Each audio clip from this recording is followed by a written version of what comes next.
Good morning बच्चों, मैं विकास चौहान। आज की वीडियो में आपका फिर से स्वागत है। मैं कक्षा 9 की बुक से केमिस्ट्री लेके आया हूँ। केमिस्ट्री पहले लेसन में आपको दिखा रहा हूँ। केमिस्ट्री क्लास 9 से पहला लेसन में क्या है आपका? पहले लेसन में आपका है हमारे आसपास के पदार्थ। ठीक है, मैटर इन आवर सराउंडिंग। मतलब क्या है कि पदार्थ हम लोग बहुत देखते हुए आए हैं, प्राकृतिक में पाया जाता है। प्राकृतिक मतलब जैसे वातावरण में आप लोग देख ही रहे हो। तो जैसे कुछ भी ले लीजिए, लकड़ी है, लकड़ी आप लोग देखते हैं। लकड़ी भी अपना आकार, आकृति, आयतन जो भी है सब आप लोगों को देखते हो। उसमें क्या भार है, क्या नहीं है, कौन सा ठोस है, कौन सा द्रव है, कौन सा गैस है, ये सब पदार्थ में आप जान पाते हो। ठीक है, पहले के लोग जो है पदार्थ में, वातावरण में जो पाई जाने वाली चीज़ों को अध्ययन किया कि पदार्थ ऐसे होते हैं, इनका आकार ऐसा होता है। तो इस तरह क्या है, डिफाइन करते गए पदार्थ के बारे में। तो सबसे पहले हमको पदार्थ के बारे में जानना ही पड़ता है, क्योंकि पदार्थ से ही मिलकर क्या बनता है, कोई एक नई वस्तु बनता है।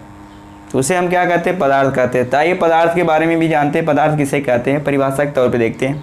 ठीक है, ध्यान दीजिएगा हमारी बातों को। वह कोई भी वस्तु, मैंने बोला ना, कोई भी, प्रकृति में कोई भी वस्तु, आप अपने हिसाब से भी परिभाषा बना सकते हैं। ठीक है, वह कोई भी वस्तु जिसका द्रव्यमान होता है, द्रव्यमान मतलब उसका कोई भार हो। ठीक है, वह कोई भी वस्तु जिसका द्रव्यमान होता हो और जो स्थान आयतन घेरती है। आप लोग देखे होंगे, मैंने ये लिया है वस्तु, ये अपना कोई स्थान घेर रहा है, दिख रहा होगा। ठीक है, कहीं भी रख दीजिए, मेरे हाथ पे है, ये भी स्थान घेर रहा है, एरिया है। आपने कहीं भी, अब जैसे ये बोर्ड है, ये भी अपना स्थान घेर लिया है, दिख रहा है। ये क्या है, बोर्ड है, ये भी वस्तु है यानी पदार्थ है। ये छोटे छोटे कणों से मिलकर बना है, तो ये क्या है, पदार्थ हुआ। तो वह कोई भी वस्तु, इसका कोई तो भार होगा इस बोर्ड का। ठीक है, वह कोई भी वस्तु जिसका द्रव्यमान होता है, ठीक है, और जो स्थान आयतन घेरती है। आयतन होगा उसका कोई एक, एरिया डिफाइन होगी। ठीक है, इसका मेजरमेंट होगा कुछ लंबाई गुणे चौड़ाई में। ठीक है, एरिया होगी उसकी, घेरती है, पदार्थ कहलाती है। जैसे आप लोग फॉर एग्जाम्पल में देख लीजिए, आपको कोई भी डिफ़िकल्टी नहीं होगी। मैंने ये बेसिक क्लास में आप लोगों को पढ़ा दिया है बहुत अच्छी तरह से, किससे कौन सा मिलकर किससे बनता है। मेज, कुर्सी, स्टूल, बीकर, ग्लास, अलमारी इत्यादि, ये क्या है, वस्तु हैं। ठीक है, पदार्थ में हमने बताया था कि पदार्थ का अध्ययन आपको केमिस्ट्री में सबसे ज़्यादा यूज़ करना है। पदार्थ के जरिए से आप लोग ये सब जान पाओगे कि कौन सा ठोस है, कौन द्रव है, कौन गैस है, कौन सा तत्व कितना भार लेता है, कितना। ये पदार्थ जानना बहुत मस्ट है आपके लिए। तो क्या है, स्टूल भी क्या है, बीकर है, ग्लास है, अलमारी इत्यादि, ये सब क्या है, पदार्थ हैं। आइए आगे बढ़ते हैं, क्योंकि आप ज़्यादा समय नहीं लेंगे, आपको परिभाषा नोट करते जाइएगा। बहुत अच्छी तरह से लिखा हूँ, कोई दिक्कत नहीं होगी आपको। अगर दिक्कत होगी, परेशानी होगी तो बताइएगा कमेंट करके। आगे देखते हैं पदार्थ की अवस्थाएं, यानी कि इनकी 5 स्टेज होती हैं, जिसमें से हमको सबसे मस्ट होता है 3 को पढ़ना। कितने को? 3 को पढ़ना बहुत मस्ट होता है। 9th की सिलेबस में है, बट इसको पढ़ाया नहीं है। लेकिन हम लोग किसको सबसे ज़्यादा मस्ट आपका क्या है, 3 ठो है। 3 अवस्थाएं हैं, ठोस, द्रव, गैस। प्लाज्मा, बोस, आइंस्टाइन, रुकिए, इसका फुल फॉर्म होता है बोस। ठीक है, बोस, आइंस्टाइन कंडेंसेट।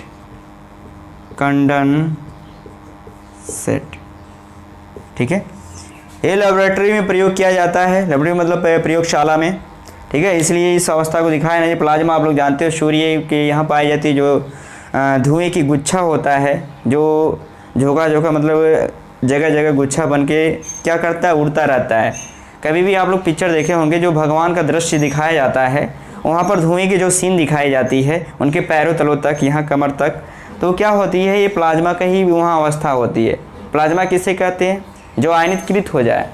उच्च ताप देने पर वो अपने क्या होता है, उस गैस अवस्था से आयनिकृत होकर प्लाज्मा अवस्था बना ले, उसे हम क्या कहते हैं, प्लाज्मा। आइए ठोस की बात करते हैं। तो हमने कहा कि पदार्थ की अवस्थाएं, स्टेज ऑफ क्या है, सब्सटेंस। इनकी कितनी अवस्थाएं होती हैं, पदार्थ की 5 अवस्थाएं होती हैं। पदार्थ आइए देखिए 5 कंडीशन, ठोस, द्रव, गैस, प्लाज्मा, अवशिष्टाएं। ठोस के बारे में बात करते हैं। ठोस किसे कहते हैं, पहले हम अलग अलग सबको डिफाइन करेंगे। ठोस आप लोग जानते हैं, ठोस से कोई भी हो सकता है। ये भी ठोस एकदम छोटे छोटे कणों से मिलकर बना है, ये ठोस बन चुका है, ठीक है, बना लिया है। तो ये क्या है, इसका कोई आकार आकृति निश्चित है, पूरा एकदम फिक्स है, ठीक। इसमें क्योंकि आकर्षण बल इसका बहुत प्रबल है, यानी मजबूती से पकड़ा है, ठीक है, तो ये क्या है, ठोस कहलाता है। आइए ठोस के बारे में जानकारी लेते हैं। ठोस में आकार आकृति आयतन क्या होते हैं, निश्चित होता है, ठीक है। यहाँ पर आपकी परिभाषा में डिफाइन करते जाइएगा, आपको समझ आएगी, और इसके बाद नोट करते जाइएगा। क्लास 9 के लिए बहुत बेटर क्लास आई है, ठीक है। ठोस में आकार आकृति आयतन क्या होते हैं, निश्चित होता है, तथा अंतराण्विक क्या होता है, अवकाश जो होता है बहुत कम होता है, यानी उनके बीच का जो कण होता है, उनके बीच में दूरियां बहुत कम होती हैं, ठीक है, और इतनी एक दूसरे की इतनी अच्छी तरह से जकड़े रहते हैं कि वो उनका जो है आकार आकृति तीनों क्या होता है, निश्चित, यानी दूसरा कण उसमें इंटरफेयर नहीं कर सकता, अलग से नहीं आ सकता है, ठीक है, यानी एंट्री नहीं कर सकता उनकी क्लास में। अगर क्लास में पहले से जो है लड़के भरे हैं तो अलग से कोई तो एंट्री नहीं मारेगा यार, कहेगा जाओ अगली कक्षा में प्रवेश करो, इस कक्षा में जगह नहीं है, मेरी सीट फुल हो चुकी है। तो उसी प्रकार से ये भी है, जब इनकी सीटें जब फुल हो जाएंगे तो आप बताओ ठोस में कोई अलग से कोई एंट्री मार पाएगा, कोई कण अलग से पार्टिकल उसमें एंट्री नहीं मार पाएगा, तो इसे हम क्या कहेंगे, ठोस, ठीक है। ठोस में आकार आकृति आयतन तीनों क्या होते हैं, निश्चित होते हैं, ठीक है। अंतराणुक अवकाश बहुत कम होता है तथा इसका आकर्षण बल बहुत अधिक होता है। इनके अंदर क्या होता है, आकर्षण बल इतना प्रबल होता है कि इनको तोड़ना बड़ी बहुत परेशानी होती है, यानी तोड़ नहीं पाते लोग, ठीक है, ठीक। और क्या होता है, इसका आकर्षण बल बहुत अधिक होता है तथा इसके कण क्या होते हैं, पास होते हैं, बहुत पास होते हैं।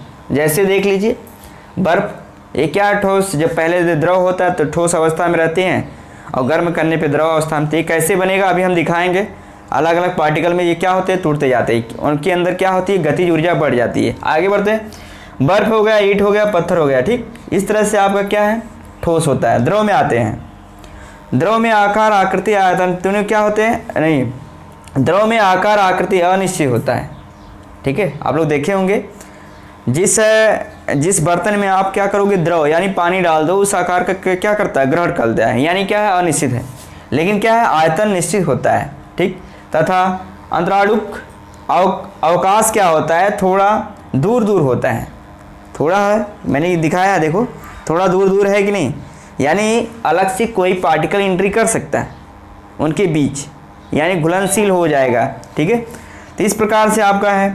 तथा आकर्षण बल दुर्बल होता है, उसे क्या कहते हैं, द्रव कहते हैं। जैसे जल देख रहे हैं, इनके क्या है, अंतराण्विक है, पानी, एल्कोहल इत्यादि ये सब है, ठीक। आगे आते हैं, आगे चलिए आइए देखते हैं, ठीक है। गैस की बात करते हैं। गैस आपने ठोस के बारे में बताया, द्रव के बारे में बताया, अब गैस की बारी है। गैस क्या है, गैस में आकार आकृति आयतन तीनों क्या होते हैं, अनिश्चित होते हैं, ठीक है। ये तीनों क्या होते हैं, अनिश्चित, इनकी कोई आकार जो है और आयतन कुछ भी निश्चित नहीं होता है, ठीक है। आकार आकृति आयतन तीनों निश्चित नहीं होते हैं, ठीक है। ये जैसे कोई भी वायु ले लीजिए, ऑक्सीजन ले लीजिए, देख रहा है, इसका कोई भी आकार आकृति आयतन कुछ भी निश्चित नहीं है, आपको पता चल रहा है, आप जानते भी हैं। तो इसको जैसे अगर हमने क्या किया, एक गुब्बारा लिया आपके सामने, गुब्बारा में क्या करते हैं, ऑक्सीजन भर देते हैं, हवा भर देते हैं, वायु भर देते हैं, जैसे जैसे भरेंगे वैसे वैसे भरता जाएगा। जब अचानक वो टूट जाता है तो क्या होता है, वो फ्री अवस्था में हो जाता है, तो इसका कोई भी कण आपको दिखाई नहीं देता, यानी क्या है, बहुत दूर होता है। तो आपको पता चल रहा है गैस में आकार आकृति आयतन तीनों अनिश्चित होते हैं, लेकिन अंतराण्विक बल क्या होते हैं, अंतराणुक अवकाश ठोस तथा द्रव की अपेक्षा सबसे क्या होती है, अधिक होता है, यानी इनकी जो कणों की जो दूरियां होती हैं बहुत दूर होती हैं, आपको बहुत दूर रहेगा, आपको दिखेगा ही नहीं। तो इस तरह का आभास होता है और क्या होता है, जिसमें अणुओं में क्या होता है, आकर्षण बल क्या होता है, नगण्य होता है, यानी जीरो के बराबर। इसमें कोई भी आकर्षण बल कार्य नहीं करता है, इसलिए कोई भी स्टेज आपको इसको दिखा नहीं पाएंगे किस स्टेज में है। ठीक है, तो इससे पता चल जाता है कि हमारी जो स्टेज है वो क्या है, गैस अवस्था में है। ठीक, अगले आते हैं ऑक्सीजन, कार्बन डाइऑक्साइड, अमोनिया, ये सब क्या है, दिखती नहीं, बस केवल क्या है, सुगंध लेके महसूस करते हैं लोग, लेकिन ऑक्सीजन का कोई भी सुगंध नहीं, कार्बन डाइऑक्साइड का है, इसका भी है। आगे देखते हैं, नोट की कंडीशन में आते हैं। जैसे गतिज ऊर्जा क्या है, गतिज ऊर्जा कब अधिक लगती है, जैसे अगर मान लीजिए कोई भी तत्व है मतलब ठोस में है, दिख रहा है, जब ठोस में है तो क्या होती है, जब हम गर्म करते हैं, क्या करते हैं, गर्म करते हैं, रुकिए नीली कलम से यूज़ कर दे, क्या करेंगे, गर्म करते हैं, तो गर्म करेंगे, गुरुए चलते हैं नाटक से, गर्म करते हैं तो क्या होता है, द्रव अवस्था में आता है। अब जैसे ये ठोस अवस्था में था, इसके कण क्या थे, बहुत पास पास थे, ठीक है, थे ना, जब पास पास था, जब हमने इसको हीट किया, जब हीट किया मतलब गर्म किया, तो क्या हो गया, द्रव अवस्था में आ गए, तो इसकी कण क्या हो गए, दूर दूर होने लगे। जब दूर दूर होने लगे तो इससे पता चल रहा है कि गतिज ऊर्जा क्या हो रही है, बढ़ रही है। जब गतिज ऊर्जा आपकी बढ़ रही है तो फिर थोड़ा सा और हमने ताप दी थी, और दूर दूर होने लगी, यानी कण जब दूर दूर जाने लगेंगे तो इस पार्टिकल का कण क्या होने, दूर दूर भागने लगे।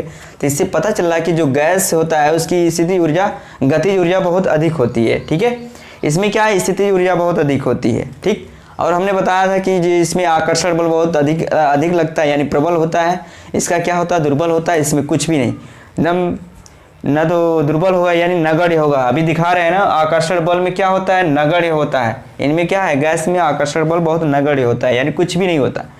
तो इस तरह से, तो मैंने गर्म किया तो क्या हो गया, द्रव, द्रव को मैंने गर्म किया तो किस में आ गया, गैस अवस्था में। ठीक है, इस तरह हुआ। अगर गैस अवस्था को हमने ठंडा किया तो किस अवस्था में आ जाएगा, द्रव अवस्था में, और द्रव को हमने ठंडा किया तो किस में आ गया, ठोस अवस्था में। तो इस तरह आप लोग लिखते हैं, लेकिन हमारी केमिस्ट्री भाषा में ये भी दिखे, इसमें उष्मा हमने दे दिया, क्या दिया, उष्मा, तो क्या हो गया, जल, और जल को फिर उष्मा दिया तो ये क्या हो गया, जल वाष्प बन गया, मानी वाष्प मानी उड़ने लगा। और जो उड़ने वाली कुछ भाग को हमने क्या किया, रोक कर उसको क्या किया, जल, यानी इसको क्या किया, मैंने शीतलन कर दिया, शीतलन। ठीक है, शीतलन जब किया तो ठंडा हो गया, इसी को बात कर रहे हैं, इसी को शीतलन बोलते हैं या ठंडा करते हैं। ठीक है, जब ठंडा किया तो किस अवस्था में आ गया, जल, यानी क्या, द्रव अवस्था में आ गया। आपको पता चल रहा है, तो इसके कण क्या थोड़ा थोड़ा पास पास आने लगे। ठीक है, अब इसको हमने क्या किया, बर्फ, यानी और गर्म मतलब ठंडा किया तो किस में आ गया, बर्फ अवस्था में, यानी क्या, ठोस अवस्था में आ गया। इनके पार्टिकल क्या हो गए, नज़दीक नज़दीक हो गए, पास पास हो गए, यानी हीट टेम्परेचर भी आपकी जो है क्या है, कण दूर दूर होने लगते हैं। जब आप हीट देते हो यानी गर्म करते हो तो उसके कण क्या होते हैं, दूर दूर होने लगते हैं, और थोड़ा से ताप देते तो और गर्म करते तो उसके पार्टिकल और दूर दूर होने लगते हैं। तो इससे पता चल रहा है यार कि हम किसी भी ठोस को अगर गर्म करेंगे तो क्या होने लगेगा, धीरे धीरे उसके कण क्या होते हैं। जैसे फॉर एग्जाम्पल में हमने ले लिया बर्फ, बर्फ को हमने क्या किया, गर्म किया तो जल में आ गया, जल को गर्म किया तो किस में, जलवाष्प में आ गया। इस तरह आपको पता चल रहा है। तो इस कंडीशन में आप लोग समझ जाइए। अब आते हैं, आगे बढ़ते हैं, द्रव की अवस्थाओं का अंत परिवर्तन, मतलब किस तरह का परिवर्तन होता है और उनके बीच का कौन सी अवस्थाएं काम करती हैं। ठीक है, बॉइलिंग पॉइंट किस प्रकार से होती है, यानी क्वथनांक किस प्रकार से होता है कि वो ठोस से द्रव, द्रव से गैस, गैस से ठोस अवस्था में आते हैं। इस तरह आपको देखना है। आइए देखते हैं, जब हम ठोस को गर्म करते हैं तो संगलन होने लगता है, क्या होने लगता है, गलने लगता है। ठीक है, किस अवस्था में आ जाता है, द्रव अवस्था में। द्रव को जब हम गर्म करते हैं तो वाष्पीकृत हो जाता है, यानी क्या है, वाष्पीकरण होने लगता है, उड़ने लगता है तो उसमें हम वाष्पीकरण करते हैं। अगर एक चीज़ और हम बता रहे हैं, अगर ठोस अवस्था को गर्म करते हैं तो किस अवस्था में आ जाता है, गैस अवस्था में। जैसे कपूर, क्या हुआ, कपूर, और नैपथलीन,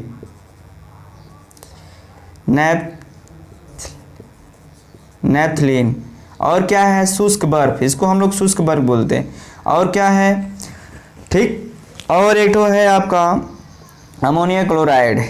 ठीक है, अमोनिया क्लोराइड भी क्या है, ठोस अवस्था है। ठोस अवस्था को हमने गर्म किया, डायरेक्ट किस अवस्था में आ जाता है, गैस अवस्था में आ जाता है। तो उसे हम लोग क्या बोलते हैं, ऊर्ध्वपातन कहते हैं। चलिए, अगर हमने ठोस को गर्म किया तो द्रव अवस्था में, अगर द्रव को हमने ठंडा किया तो हिमांक, यानी क्या हो गया, जम गया। जमने के बाद किस अवस्था में आ जाता है, ठोस। जैसे हमने लिया द्रव, पहले से लिया पानी है, पानी के जो कण होते हैं थोड़ा दूर दूर होते हैं, इसलिए क्या है, लिक्विड है, ठीक है, द्रव अवस्था में। तो उसको हम डिब्बा में रख के क्या करते हैं, किसी फ्रिज में रख देते हैं। जब फ्रिज में रख देते हैं तो क्या होता है, धीरे धीरे ज़्यादा ठंडा हो जाता है, यानी डिग्री क्या होता है, 0 डिग्री सेल्सियस पे आता है, यानी कितनी केल्विन 273 केल्विन पे वो क्या होता है, ठंडा हो जाता है। एकदम ठंडा होने के बाद वो क्या होता है, ठोस अवस्था में आ जाता है। ठोस अवस्था में आ जाता है तो उसको क्या है, यहाँ पर क्या हुआ, हिमांकीकरण हुआ, यहाँ हिमांक हुआ, यानी जम गया। अब आते हैं द्रव को ज़्यादा गर्म करने पे, यानी द्रव अवस्था में है, ठीक है। अगर आपने गर्म कर दिया तो क्या होने लगा, वाष्पीकरण होने लगा, यानी क्या हो गया वहाँ पर, गैस अवस्था में। और गैस को हमने क्या किया, ठंडा कर दिया तो क्या होने लगी, संघनन होने गया, यानी संघनन हो गया उनके बीच। संघनन आप लोग जानते हो, जब गैस अवस्था में छोटे छोटे पार्टिकल करके उड़ते हैं और जो ये नमी जो उड़ के जाती है, यानी जो बूंद बन के उड़ कर जाती है, वहाँ पर क्या होता है, बादल बन के फिर बारिश हो जाती है, तो उसे हम क्या कहते हैं, संघनन कहते हैं, ठीक। तो इस तरह आप लोग यहाँ तक पहुँचे और आगे अभी, ठीक है। चलिए बच्चों देखते हैं, ठीक है। तो हमने ये दिखाया आप लोगों को कि ठोस द्रव अवस्था में कैसे आती है, द्रव गैस अवस्था में कैसे आती है, गैस फिर ठोस अवस्था में कैसे आती है, सभी प्रोसेस हमने दिखाया आपको, ठीक है। तो ठोस जो है, जब ठोस द्रव अवस्था में आता है तो किस अवस्था से कंडीशन कार्य करता है, कौन सी क्रियाकलाप कार्य करता है, संगलन कार्य करता है, यानी गलन कार्य करता है, ये मेल्टिंग पॉइंटिंग होती है इसको, ठीक। तो ये क्या होता है, जब इसका मैंने क्या किया, गर्म किया तो द्रव अवस्था में, द्रव मतलब ये क्या है, गलने लगा, गल के तो गलने को हम क्या कहते हैं, संगलन करते हैं, यानी गल के क्या आ गए, द्रव अवस्था में। और द्रव को भी ज़्यादा हीट कर दिए तो किस अवस्था में आ गई, यानी वाष्पित होने लगी, वाष्पीकरण होने लगी, ठीक। तो वाष्पीकरण होने लगी तो इसे हम कहते हैं गैस, यानी गैस अवस्था में। अब हमने बताया कि गैस अवस्था क्या होती है, जिसके कण बहुत दूर दूर होने लगते हैं और इनमें आकर्षण बल क्या होते हैं, बहुत नगण्य होता है, यानी कुछ भी नहीं होता है, यानी इनके बीच कोई भी आकर्षण बल नहीं होता है, ठीक है। और द्रव अवस्था में क्या होता है, इनके कण जो है ठोस अवस्था से दूर दूर होते हैं। जैसे आज ये कोई तैराक होता है, तैराक द्रव अवस्था की बात कर रहा हूँ, तैराक होता है, पनडुब्बी देखे हैं, उसमें पानी जो है, पानी के बीचों बीच जो है क्या करता है, फाड़ते हुए मतलब सीधा चला जाता है।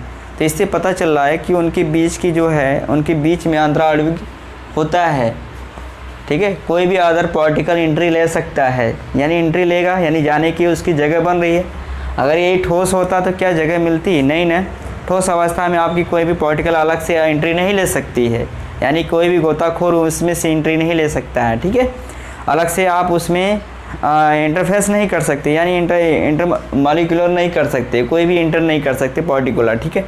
तो आइए आगे हम बढ़ते हैं। तो हमने इसकी बात करी, अगर यहाँ पर आपको समझ नहीं आए तो यहाँ पर आते हैं। ठोस द्रव अवस्था में आती है तो वो क्या कहलाती है, संगलन कहलाती है, ठीक है। यानी क्या है, ठोस से किस अवस्था में, यही गर्म हुई तो किस अवस्था में आएगी, द्रव अवस्था में, तो ये क्या हो गई, संगलन होने लगी। अब आगे आते हैं द्रव जो है ठोस से, द्रव जो है हमने क्या किया, हिमांक कर दिया। आप लोग देख लीजिए यहाँ पर, तो जब हमने इसको क्या किया कि ठंडा किया, जब ठंडा किया तो किस अवस्था में आ गई, तो आप लोग देख रहे हो ठोस अवस्था में, यह दिख रहा है।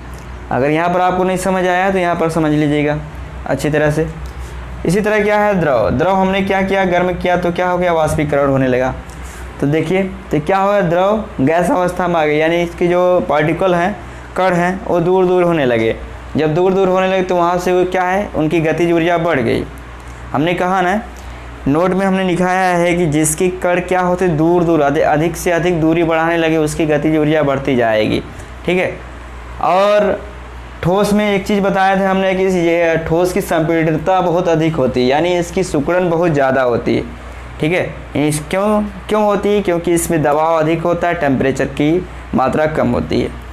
तो जब दाब अधिक होगा तो इस पर क्या है, संपीड़ितता बढ़ती जाती है। अभी ये भी बता रहे हैं। तो द्रव से गैस अवस्था में आने की कंडीशन को हम क्या कहते हैं, वाष्पीकरण कहते हैं। और गैस से द्रव अवस्था को हमने क्या कहते हैं, संघनन।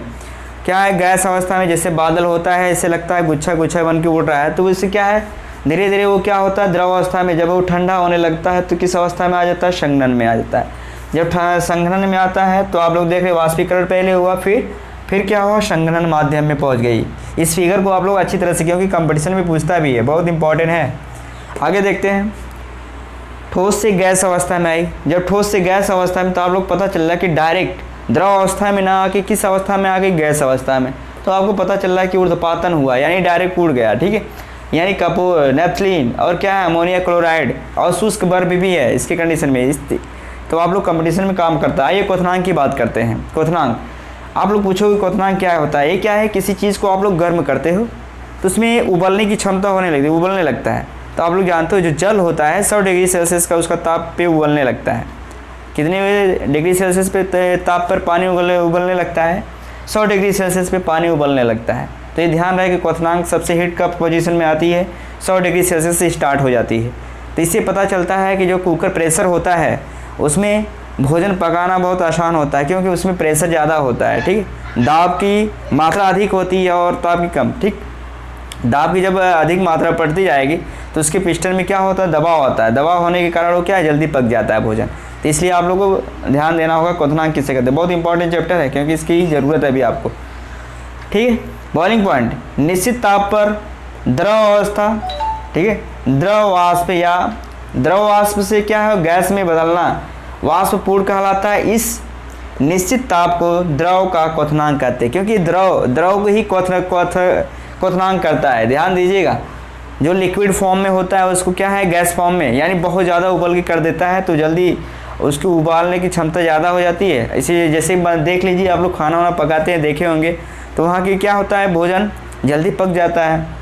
अगर कुकर में, अगर उसके खुले वाले बर्तन में रखिए और उसको पकाइए, देखिए जल्दी नहीं पकेगा, क्योंकि वहाँ पर बॉइलिंग पॉइंट जल्दी बन नहीं पाती है, ठीक है, उसको बनने में समय लगता है। लेकिन उसी बंद कुकर में रख के अगर हम, ठीक, अगर हम उसके कुकर वाले प्रेशर वाले में अगर भोजन क्या करते हैं, पकाते हैं, तो जल्दी हो जाता है। इससे पता चलता है यार कि उसके ऊपर से प्रेशर भी होना चाहिए ताकि वो जल्दी क्वथनांक कर जाए, ठीक। निश्चित ताप पर द्रव वाष्प या गैस में बदलना वाष्प पूर्ण कहलाता है, यानी वाष्पित पूरा अच्छी तरह से वाष्प होने लगता है। इस निश्चित ताप को द्रव का क्वथनांक कहते हैं। पानी को 100 डिग्री सेल्सियस पर बॉइलिंग होने को भी हमने क्या कह दिया, बॉइलिंग क्वथनांक, यानी क्वथनांक ही कहा, ठीक है। अभी आगे देखते हैं, आइए हम लोग पहुँचे थे कहाँ पर, संघनन, ठीक है। ध्यान दीजिएगा, संघनन पे हमने दिखाया भी था आप लोगों को संघनन कैसे होता है, ठीक है। निश्चित ताप पर वाष्प का गैस में और गैस का द्रव में बदलना क्या कहलाता है, संघनन कहलाता है, ओके। दिखाया था हमने अभी, आप लोग फिगर को ध्यान दीजिएगा, ठीक है। जैसे हमने क्या लिया था, ठोस लिया था, आपको दिखाया था। ठोस जब ये क्या होता है, गर्म करने पर क्या होता है, गलन हो जाता है इसका, ठीक। गलन यानी क्या होता है, संकलित हो जाता है, यानी क्या होता है, गल के वो क्या हो जाता है, द्रव अवस्था में आ जाता है। द्रव से फिर किस अवस्था में, वाष्पीकरण हो जाता है। जब वाष्पीकरण होता है तो किस में आ जाता है, द्रव अवस्था में आ जाता है।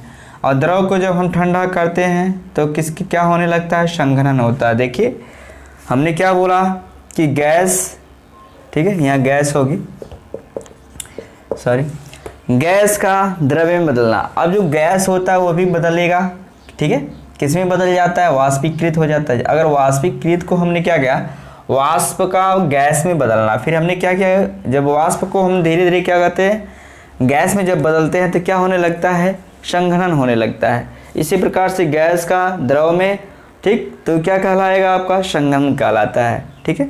ध्यान दीजिएगा इस बात को, इस तरह आपकी प्रोसेस है। फिगर बहुत इंपॉर्टेंट है, ध्यान दीजिएगा, उससे आपकी परिभाषा आसानी से बन पाएगी। इसके बाद हम लोग आते हैं वाष्पीकरण।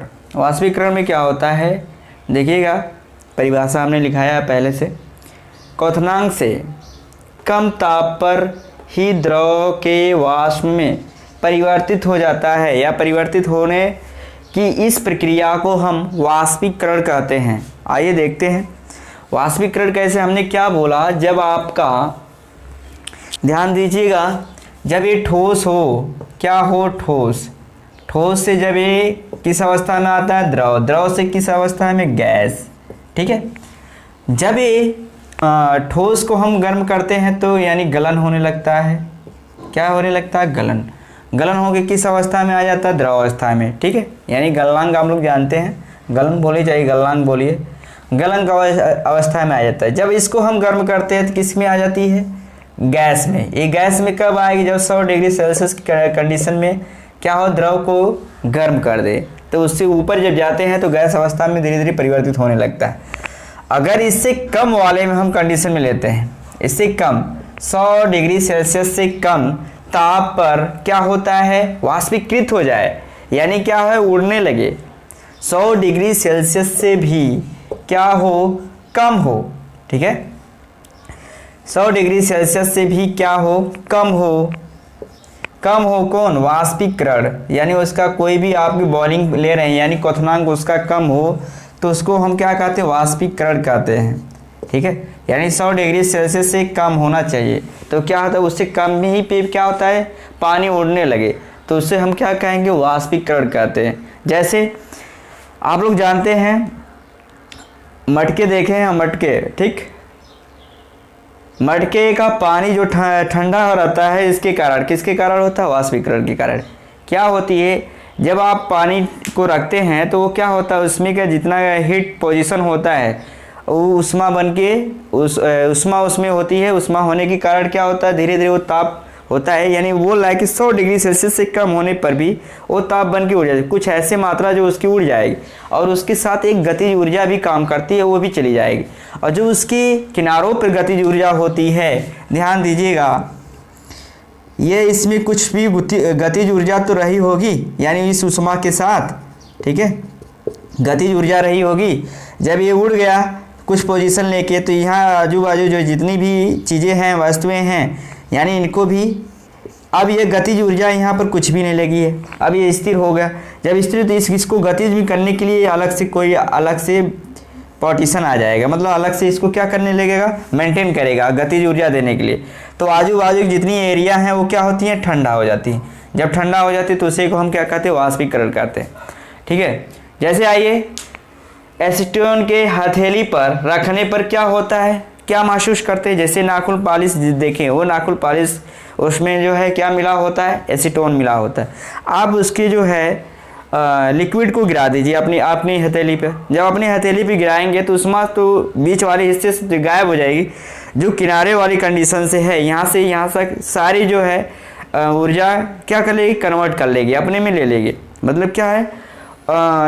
एकत्रित कर लेगा। तब ये चारों तरफ की एरिया क्या हो जाएगी? ठंडी हो जाएगी।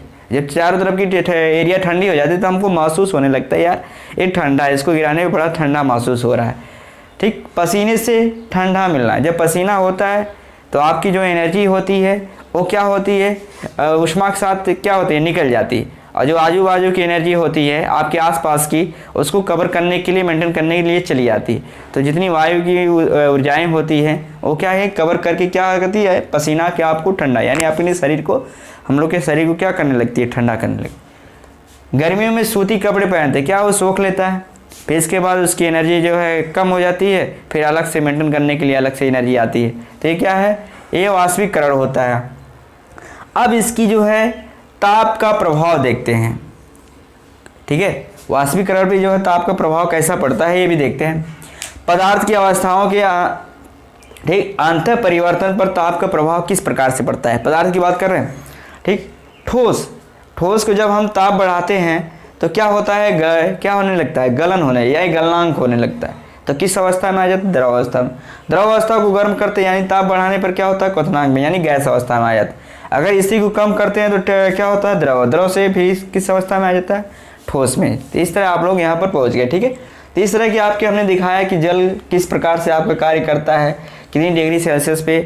ठीक, 100 डिग्री सेल्सियस पे होगा तो वहाँ पर क्वथनांक कार्य करने लगेगा, अगर 100 डिग्री सेल्सियस से कम होगा तो वाष्पीकरण होने लगेगा। ओके, ठीक, तो अभी आगे देखिए। अभी हमने ताप की बात किया था कि पदार्थ की अवस्थाओं के अंतः परिवर्तन पर ताप, क्या पढ़े थे हम लोग? ताप के बारे में। किसके बारे में पढ़े थे? ताप का प्रभाव क्या पड़ता था? जब हम ताप बढ़ाते थे तो वो क्या होने लगता था? गलनांक में आने लगता है, यानी गलन की कंडीशन में आने लगती थी। तो ठीक है, तो गलन अवस्था में आ जाती थी। तो इससे पता चलता है कि ठोस से क्या होता था, द्रव अवस्था में आ जाती, द्रव से गैस। जब हम क्या बढ़ाते थे, ताप। लेकिन अब क्या कर रहे हैं, दाब कम कर रहे हैं। अगर हमने दाब कम किया तो क्या होता है, द्रव अवस्था में आती है।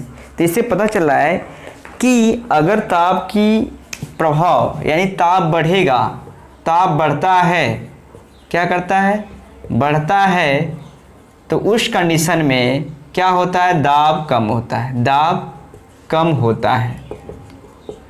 समझ आ रहा है? अगर ताप बढ़ता है तो दाब कम होता है, तब ये द्रव से ठोस से द्रव अवस्था में आती है और द्रव से गैस अवस्था में। उस समय कंडीशन में वो फिगर हमारे थे, एक बार और फिगर हम बना दे रहे हैं बगल में, किसके लिए, ताप की कंडीशन में दिखा दे रहे हैं। ठीक है, तो आइए इसी में देख लेते हैं जल्दी से। ठोस है, ठोस था, फिर क्या है, द्रव था, और क्या था, गैस। और हमने दिखाया कि जब इसमें ताप बढ़ाते थे, क्या बढ़ाए थे हमने, ताप। ताप जब बढ़ता है तो किसके क्या होता है, तब द्रव अवस्था में आ जाता है। जब यहाँ पर ताप बढ़ाते हो, तो इसी को हम अगर कह दें कि अगर हम ताप, तब यहाँ पर आपका क्या होता है, दाब कम होता है, दाब कम लगता है, यहाँ पर भी दाब कम लगता है। यानी जब इस कंडीशन में, सीधा वाली कंडीशन में, यानी ठोस से जब द्रव अवस्था में आते हैं, तो इससे पता चल रहा है कि उस समय द्रव कि क्या होता है, द्रव का दाब जो है कम लगता है, नहीं, ठोस पर दाब क्या होता है, कम लगता है। किसके प्रति, द्रव के प्रति। तो इससे आप लोग को पता चल गया है कि यार यहाँ पर ताप बढ़ाएंगे तो इससे क्या होता है, द्रव अवस्था में आने लगती है, द्रव से तो आपका वहाँ पर गतिज ऊर्जा बढ़ती जाती है। क्या होने लगती है, गतिज ऊर्जा जो है बढ़ रही है। किसमें, इसमें। जब ताप बढ़ाते हैं तो उसके साथ गतिज ऊर्जा भी काम करती है। क्या, गतिज ऊर्जा बढ़ने लगती है, यानी एनर्जी वो जो होती है, और इसके जो आंतरा आणविक जो बल होते हैं, बल वो टूटने लगते हैं, यानी वो क्या होते हैं, दूर दूर होने लगे, और उनके कण जो है दूर दूर होने लगते हैं, और उसमें जो है अट्रैक्शन यानी बल बहुत कम लगने लगता है। धीरे धीरे उसके कण क्या होते हैं, दूर दूर जो होने लगते हैं, और गतिज ऊर्जा बढ़ने यानी बॉइलिंग पॉइंट बढ़ जाती है, यानी क्वथनांक बढ़ने लगता है। जब क्वथनांक बढ़ने लगे तो उसमें गतिज ऊर्जा की कंडीशन बढ़ जाती है। तो इसको आप लोग पता कर पाए, तो यही हमने दिखाया है कि जब ठोस में दाब कम लगता है तो किस अवस्था में रहता है, तब द्रव। ठीक है, द्रव अवस्था में, और द्रव में थोड़ा सा दाब कम होता है तो क्या, गैस। तो यहाँ पर आपकी ताप की मात्रा अधिक है, ताप अधिक देने पर क्या होती है, द्रव अवस्था में हो जाती है, द्रव से फिर किस, गैस में। आइए, अगर हम उसमें दाब का मात्रा अधिक कर दे तो क्या होता है, जो कण दूर दूर हैं, ध्यान दीजिएगा, अच्छा समझ आएगा आप लोगों को। आइए इसको मिटा दे रहे हैं, पहले देख लीजिए बगल में फिगर एक दिखा दे रहे हैं। अगर इसके कण दूर दूर हैं, दिख रहा है, कण दूर दूर है, मैंने इससे आकार में लिया है, किसी आकार में बंद कर दिया। अब इसमें मैंने क्या किया कि प्रेशर दे दिया, यानी दाब। क्या दिया, दाब। जब दाब दूंगा तो एक कण क्या होते हैं, नज़दीक नज़दीक आ जाएंगे, यानी पास पास आने लगे। जब पास पास आने लगे, थोड़ा पास पास हो जाएंगे, दिख रहा है। जब ये पास पास होने लगे किस अवस्था में आ जाएगा, तब द्रव अवस्था में। एक किस में था, गैस में, और द्रव से इस किस अवस्था में आ गया, गैस में। थोड़ा से और प्रेशर मैंने दे दिया तो ये क्या हो गया, ठोस अवस्था में। देख लीजिए आया कि नहीं, तो आप लोग ध्यान से समझिएगा, बहुत अच्छा है। और एक कंपटीशन में भी पूछा जाए, बहुत पास पास हो जाएगी। जब पास पास हो जाएंगे तो उनका जो है आंतरा आणविक जो है क्या बोलते हैं, आकर्षण बल बहुत अधिक लगने लगेगा, और उनकी कण पास पास और ठोस अवस्था में आ जाएगा। तो इसी तरह आपका क्या होता है, गैस सिलेंडर होता है, जो आप लोग उन लोग खाना बनाते हैं, तो क्या होते हैं कि गैस को एक पिस्टन लगा के क्या करते हैं, दबा देते हैं। तो दाब लगा के जब कर देते तो किस अवस्था में आ जाता है, द्रव अवस्था में, लिक्विड में फॉर्म में आ जाता है। ठीक है, अब आगे बढ़ते हैं। तो आगे हमने दिखाया कि दाब अधिक होने के कारण क्या होता है, कुकर में जो है भोजन क्या होता है, प्रेशर कुकर में भोजन जल्दी पक जाता है। एक इसलिए जब दाब क्या होता है, अधिक होता है। हमने बताया था अभी इससे पहले कि जब दाब आप बढ़ाओगे तो उसमें प्रेशर जल्दी जल्दी लगने लगेगा, और किसी भी वस्तु को तोड़ने में काम करता है बहुत अच्छा दाब। तो क्या है, प्रेशर उसमें अधिक लगने लगेगा, क्या हो जाएगा, तब वो जल्दी से आपका भोजन पक जाएगा। किसके कारण होता है, दाब अधिक लगने के कारण। आइए, वाष्पीकरण को प्रभावित करने वाले कारक ध्यान दीजिएगा। सतह क्षेत्र, अगर आपका कोई भी क्षेत्र है, सतह मैंने ले लिया, सतह कोई एक सतह ले लिया, बहुत ज़्यादा एरिया में आपका ले लिया, ये सतह मान लिया मैंने, क्या है, सतह। ये कोई एरिया है, लिख लीजिए, का लिख लीजिए। सतह का क्षेत्र बढ़ता है तो वाष्पीकरण की दर क्या होती है? बढ़ जाती है। ठीक है, वाष्पीकरण की दर क्या होती है? बढ़ जाती है। जैसे मैंने कपड़ा लिया, कपड़ा आप लोग धुलते हैं, जब कपड़ा धुलते हैं तो एक लोग आया तो उसको फैला के मतलब डाल दिए किसी, ठीक है, किसी रस्सी पे। अगर उसी को हम क्या करें, लपेट के डालें, जब लपेट के डालेंगे तो बताओ उसका वाष्पीकरण जल्दी होगा? नहीं ना, यानी वो जल्दी सूखेगा नहीं, यानी वो क्या है कि उसके अंदर नमी रह जाएगी, आर्द्रता रह जाएगी। तो इसी कारण अगर आपका क्षेत्रफल बढ़ेगा, जब क्षेत्रफल आपका बढ़ेगा तो उसका जो है वाष्पीकरण की दर भी जल्दी बढ़ेगी, मतलब बढ़ जाएगी और तुरंत सूख जाएगा कपड़ा। ठीक है, इसीलिए उसको जो है फैला के रखा जाता है ताकि उस पर वाष्पीकरण का प्रभाव पड़ सके। ठीक है, आगे बढ़ते हैं। ताप बढ़ता है तो वाष्पीकरण क्या होता है? मैंने कहा था ना कि अगर आपका द्रव अवस्था में है कोई चीज़ तो आप उस पर ताप दीजिए, वो तुरंत क्या हो जाएगा? गैस अवस्था में आ जाएगा, यानी वाष्पीकरण होने लगेगा। तो इससे पता चल गया कि यानी ताप बढ़ाने पर क्या होता है, वो गैस अवस्था में आने लगे तो उसको हम क्या कहते हैं? वाष्पीकरण होना कहते हैं। ठीक है, आगे आते हैं। आर्द्रता बढ़ती है। आर्द्रता, जब आप लोग जानते हो नमी, आर्द्रता माने नमी, जब आपकी नमी बढ़ेगी तो कपड़ा जल्दी सूखेगा नहीं ना, तो चारों तरफ उसकी क्या है? नमी है। यानी क्या है, जब आप इसकी गति दोगे भी तो भी ये क्या होगा? ऊष्मा अवशोषित नहीं कर पाएगा। जब ऊष्मा अवशोषित नहीं कर पाएगा तो ये चारों तरफ से आपका क्या करेगा? नमी ही रहेगा, तो उसको भी अवशोषित कर लेगा। तो यानी कपड़ा क्या है ना, तो सूखेगा नहीं जल्दी। अगर उसी को हम हवा में डाल दें तो हवा में जब हवा का जोर से झोंका पड़ता है तो वहाँ की जो आर्द्रता है उड़ जाती है, यानी वहाँ की जो नमी होती है उड़ जाती है। और जो यहाँ वाले जो फर्स्ट वाले, मतलब कोई वस्तु ले लीजिए, एक वस्तु यहाँ पर, एक वस्तु यहाँ पर, मतलब ये हवा है पूरी एरिया में है। ये क्या किया कि जोर से हवा का झोंका आया, यहाँ से नमी यहाँ से उठ के चली गई। अब इस यहाँ पर गर्म हवा आ गई तो इसको क्या है? अवशोषित कर लेगा। जब अवशोषित कर लेगा तो यानी ये क्या है? ये भी सूखने लगेगा। तो ये क्या है कि आर्द्रता, यानी आर्द्रता जब बढ़ती है, यानी ठंड रहेगी तो आप जानते रहिएगा कि वहाँ पर वाष्पीकरण की दर क्या होती है? घटती है। अब वायु की गति बढ़ने पर क्या होता है? वाष्पीकरण की दर बढ़ जाती है। आप कपड़ा देखिए, वायु में डाल दीजिए, वो क्या होगा? ताप से थोड़ा कम ही होगा, लेकिन थोड़ी देर बाद वो भी सूख जाएगा। इस तरह से आपकी कंडीशन पूरी हुई। आपकी वाष्पीकरण समझ आई, पूरे लेसन था आपका क्लास 9 के लिए, बड़ा इंपॉर्टेंट था। जो भी आप लोगों को प्रॉब्लम होगी बताइएगा कमेंट करके, और मेहनत करिए और लिखित करते जाइएगा। अगली क्लास में मिलेंगे।